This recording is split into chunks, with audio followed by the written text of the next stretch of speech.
is that it gets to the right people. So one box like this has enough food in it to feed somebody your size for 6 to 7 months. It costs $34 for that box of food. Some of you spend more than $34 in one outing, right? If you went and got pizza, and you went to the movie, and then you went and got a milkshake. We can earn a couple dollars an hour doing odd jobs, but boy, we can spend $15, $20, $30 in an hour. And that one box of food that costs $34 will feed somebody for half a year.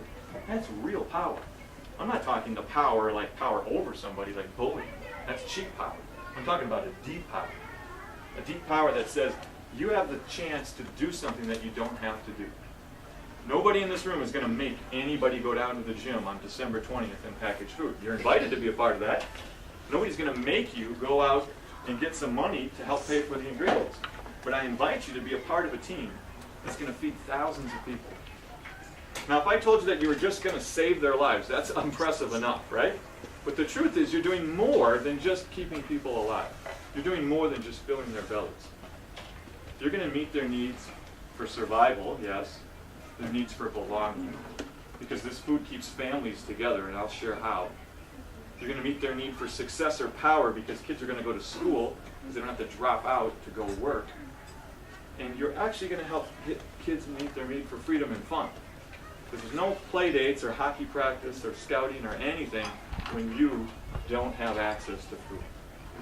So that food, that 15 cents, is meeting the needs for survival, love and belonging, freedom, power, and fun. Amazing.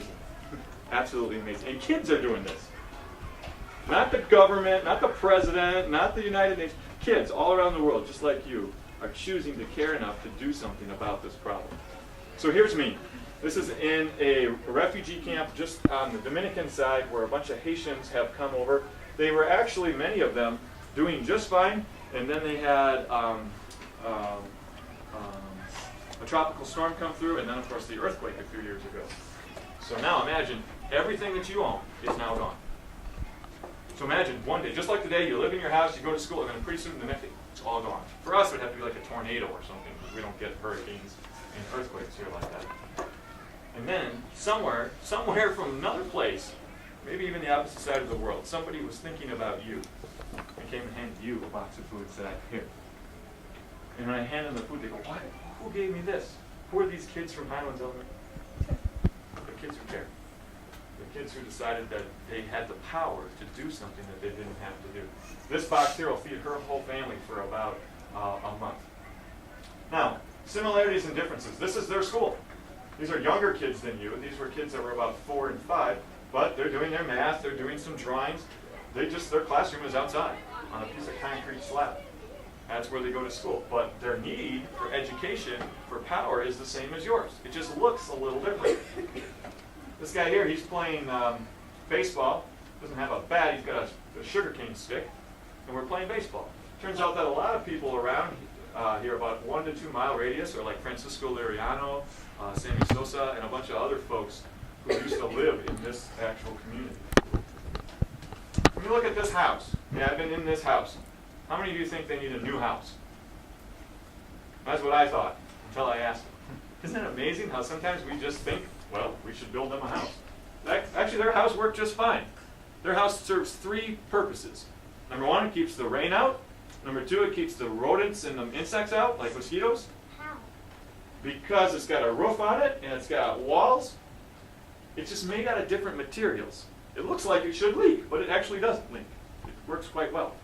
And the third thing that I would have never imagined until I asked them was that my house keeps all of my possessions, my pots and pans, my books, my jewelry, whatever I had, so that other people don't take them. Now the houses aren't locked, but before they had the house, there's stuff lying around. Well, if you don't have any stuff and you're walking around and you find a pot, don't you think you'd probably pick it up? Right? If you found $1 out in the middle of the woods, you'd pick it up and go, my lucky day. If you found $1 in the classroom, you'd pick it up and do what? You'd go, Mr. Prowl, I think somebody lost this. That's amazing. So just having the walls around it keeps their stuff safe. The house has no lock on it. Nobody goes in there and steals any of their stuff. But by just having those things, I'm thinking, wow, that's how these basic needs in life really do get met. Just like your house, it just looks different than ours. Now, some people didn't have a house. When you don't have a house, We decided to build one. These kids here are all 14 and 15 years old. I asked them, I said, how many of you have ever built a house? None of them have. Have any of you ever built a house? No. All right. A toy house. When I said, here's the wood, here's the nails, go build a house. Well, you should have seen them. I don't know how to build a house. Mr. Baier, how do we build a house? 2 days later, without me telling them anything, this is what the house looked like. Complete with a concrete floor. It's 10 by 14. It's about this size right here. It's got 2 rooms in it and windows. Here's the point. They had no idea how to build a house. They had never done it. And they didn't wait for the adults in their lives to tell them how to do it. They figured it out on their own. That's power. That's power. Don't get me wrong. Pay attention to your teachers and your parents because they've got more life experience than you do. They're full of wisdom. They've made mistakes that you don't have to if you listen to them. But never, ever, ever wait until you grow up to contribute. You can contribute right now. You have the power to change the world. Do you believe that? It's true. Everything we do is a choice. So, here's my friend Tilly. She's from Eden Prairie. And this is my friend David. He is from Haiti. What need do you suppose is getting met in this picture? Go ahead. Yeah, love and belonging. Whose needs getting met? David's both. Both. That's an incredibly smart thing to say. Because sometimes we think, I'm going to go there and I'm going to hug some kids and give them their need for belonging. But the truth is, all of us have that same need. And if you're doing it right, getting your needs met, and meeting somebody else's need, you're also getting yours met in a healthy way at the same time. Okay? Now, since I made this, the population